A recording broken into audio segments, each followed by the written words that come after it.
What makes the US dairy market a giant threat that it might kill off Amul itself? Why are we going against the non-veg milk and it is the main roadblock of US-India trade deal? How are we planning to resolve this and what is the way ahead? India and US are looking for a bilateral trade agreement in which we are talking about $500 billion of trade by 2030. And we have hit a major roadblock. The roadblock is not related to defense or tech, rather it is about dairy. Hello everyone, welcome to Vajiram and Ravi's Flash News. My name is Shubhangi Singh and today we are going to understand that what is it with dairy that it is a major block for US as well as India and why it is the non-veg milk that is stopping us coming to the bilateral trade agreement. We will be also looking into if this roadblock is removed from the India's end, how US exports can flood our market and kill off cooperative giants such like Amul. So let us start with understanding this particular roadblock that we are talking. When we talk about the goal of this particular bilateral trade agreement in which the negotiations are going on, the agreement, it is looking towards a deal where $500 billion trade would be done by 2030, and as I said, the dairy sector has been the major roadblock. So if we talk from India's end, India has clearly drawn a red line that it wouldn't be opening up its dairy sector. It has put its foot down, and what context has been set for that. So very simple reasons have been highlighted from their end. First, the fact that there is socio-economic dependence on this particular sector. If we open up this sector, if we let go of this, the barrier that we have created, the protective measures that we have taken, then it would affect our socio-economic quality and it would hit the dependence that we have on this sector.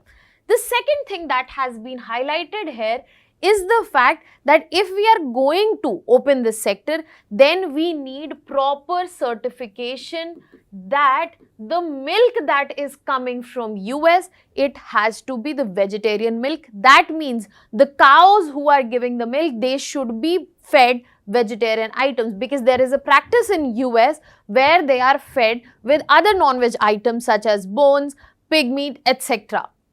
Now, the second requirement has been certification. It has been cited for social and religious reasons here, where 43% of the population in India is vegetarian. So, we are also citing this very concern. Now, going beyond the cultural factors, this third thing that we have talked about and the fear that is from our end is the fact that if we open the gates, the US giant dairy market is going to flood it and it is going to affect the small marginal cooperatives that are the foundational stone of dairy market in India. So these are the things that we have been highlighted from India's end because of which we are not opening the dairy market. But when we talk about US, they are asking for the same thing that we are denying. In what context they are asking? They are simply saying that we want reduced tariffs, be it on butter, be it on processed dairy products. We want reduced tariffs. Secondly, we want reduced non-tariff barriers. When we are talking about non-tariff barriers, what do they mean? The certification that we are asking for, they want freedom for that कि यहाँ पे जो non-tariff barriers जो लगाए गए हैं, उन tariff barriers को भी हटाया जाए, तभी properly जो है यहाँ पे US के एक्सपोर्ट्स के लिए इंडियन मार्केट खुल पाएगी. और थर्ड डिमांड जो है कि प्रॉपर मार्केट एक्सेस और पेनिट्रेशन जो है वो US हमारी इंडियन डेयरी मार्केट में चाहता है.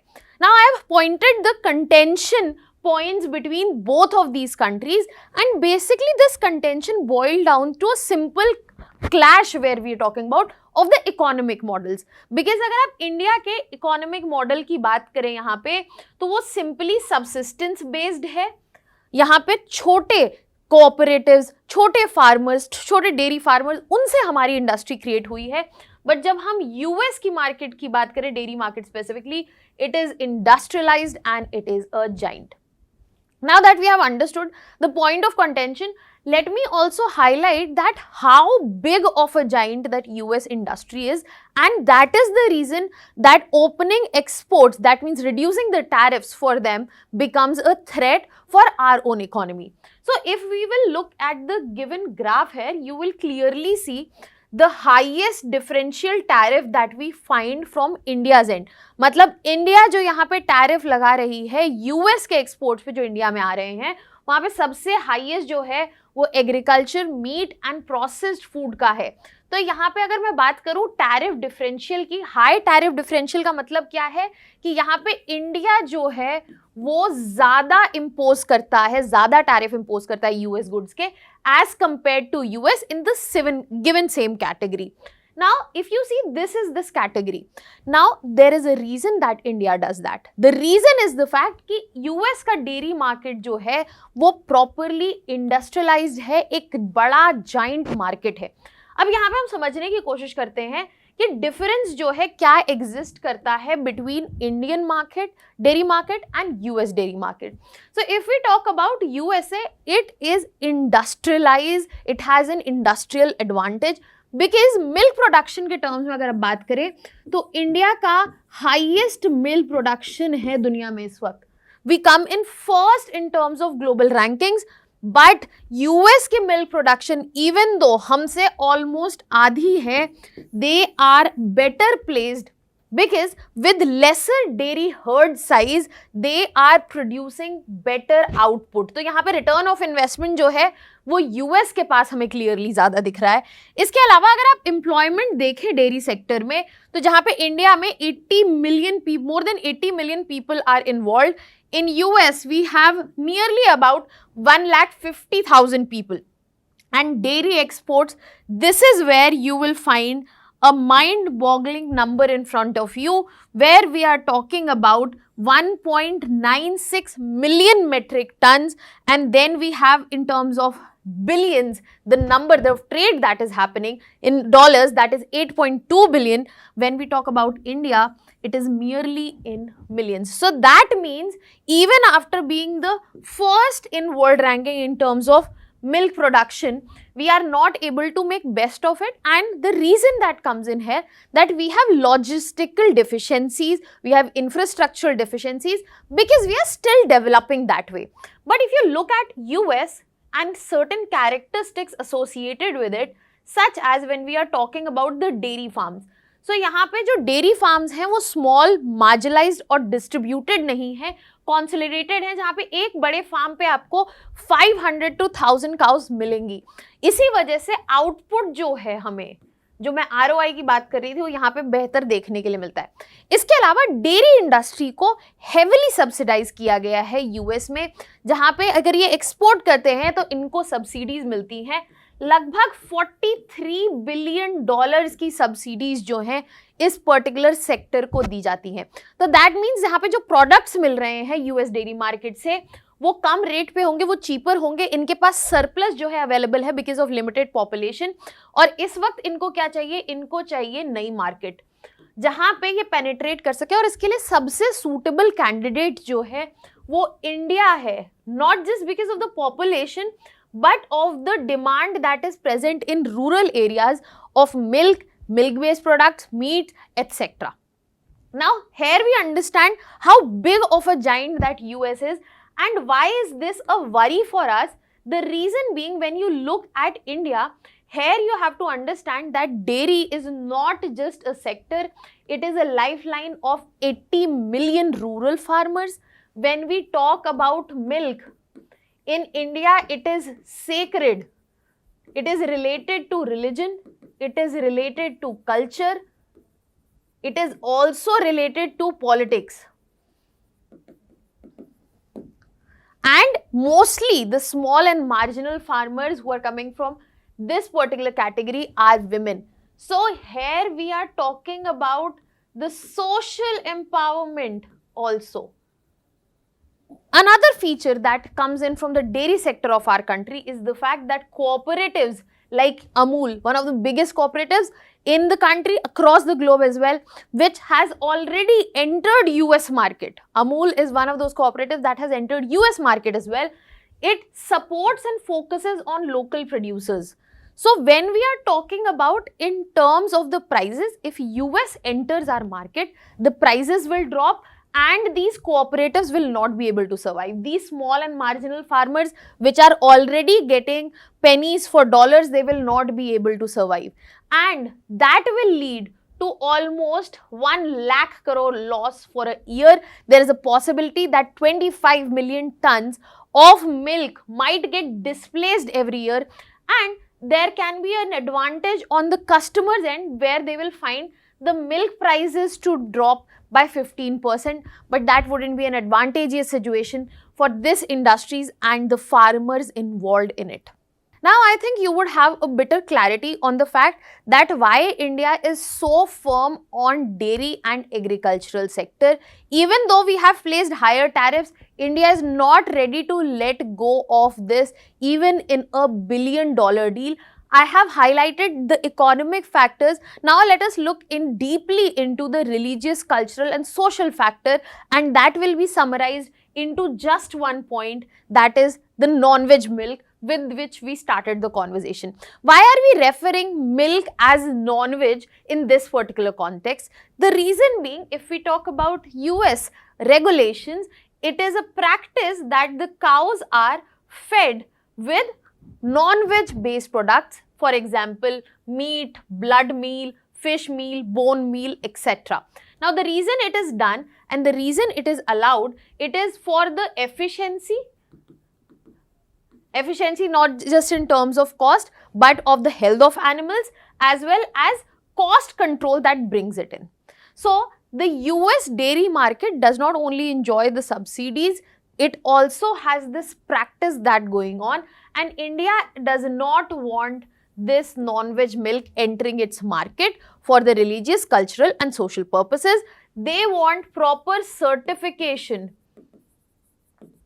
that whatever milk is entering India, it is vegetarian milk, and they want a proper symbol associated with it. They want proper symbolism that to be associated with it, that whatever milk is coming, the cows have been fed from vegetarian sources, so as to not hurt the sentiments, also to understand that milk is something that is used in rituals, in worship, and to maintain that, we have drawn this as a major red line itself. Now, if we talk about US, they consider this certification demand from India's end to be a non-tariff barrier. You are not placing tariff, but you are asking for something that is difficult to get and it will get expensive. That is why it is being labeled as non-tariff barrier, and that is why US is not ready to accept this demand. That for India, it is being said that it is about faith and food ethics. However, US is saying that it is about trade protectionism. You are unnecessarily imposing NTB, that is non-tariff barrier, on us, and we do not want that. So this is the main contention that comes from India, apart from economic parameters that we have just discussed. India has always been firm on this particular stance. India also left RCEP with ASEAN on the parameters when we are talking about agriculture and dairy products, because these are the sectors which contribute heavily to the national GDP, that is almost 5.2%, and almost 1/4 to the agricultural GDP. So if these sectors are hurt, the national output would be directly hurt, and we do not want that. That is why you will always find that the protectionist measures in terms of tariffs have been very specifically associated with agriculture and dairy sector, but a clarification needs to be understood at your end, at US's end, the fact that this is not protectionism. This is protection. These are small sectors which are based on smaller farmers, marginalized farmers, and that is why it is important that we place the tariffs that we see. We see really high tariffs. I had pointed out in the earlier graph also. If you talk about butter, it has almost 40% tariff, milk powder 60% tariff, cheese 30% tariff. That means high tariffs are placed on milk and processed food. as well as agricultural products. This is highlighting that the plight of the farmers involved and the fact that they need protection here. Now let us understand that why there is protection for this particular sector. Very simple. Small farmers are against the big farmers who have help of subsidies. It's not like that in India subsidies are not given, but the amount of subsidies, facilitation in terms of insurance as well as machinery at the level of USA is very different for India. So to go at that level, it is going to take some time. Until that time, these small farmers need to be protected from the cheaper goods that are coming from US, from the machinery, high-level machinery, industrial giant that US is. Second reason, it is important for us to preserve rural incomes and food security in India. So when we are talking about rural incomes, these farmers, their main source of income comes from these particular sector itself. And if it is not protected, then their income will also be compromised, which might lead to situations of food insecurity at the rural level as well. After that, women-led dairy livelihood needs to be protected. If we are talking about dairy sector being hit, it would not care about the gender that is associated, which needs empowerment or doesn't. The dairy sector itself will go down. And the important part, it needs to protect cooperative structures, which are the foundational pillars of the rural economy that exists in India, be it Amul, be it Nandini, be it Parag, be it Verka. These are n number of examples that how specifically the dairy sector sustains on the cooperative structure that is present in India. Now, if we talk about India's stance, India has been very clear that whatever protectionist measure that we are taking that are WTO compliant, they are as per the World Trade Organization's given parameters and framework, be it in terms of health, be it in terms of consumer choice, as well as religious sensitivities, and India cannot be targeted for protecting its economy, for respecting the religious faith as well as beliefs. Now, this is the point where the trade deal has been at a roadblock, and it is expected that something will turn out by 1st of August, because if it doesn't, President Donald Trump, as usual, is ready to place heavy tariffs. Now, my question to you is, what are the things that India should prepare on, and what is the stance that India should maintain in coming time so as to ensure that we do not let go of the billion-dollar deal that is present in front of us, but at the same time, we do not let go of strategic autonomy, strategic interests, as well as the beliefs and faith that we see in our country. Now, that was all from my side. Thank you so much.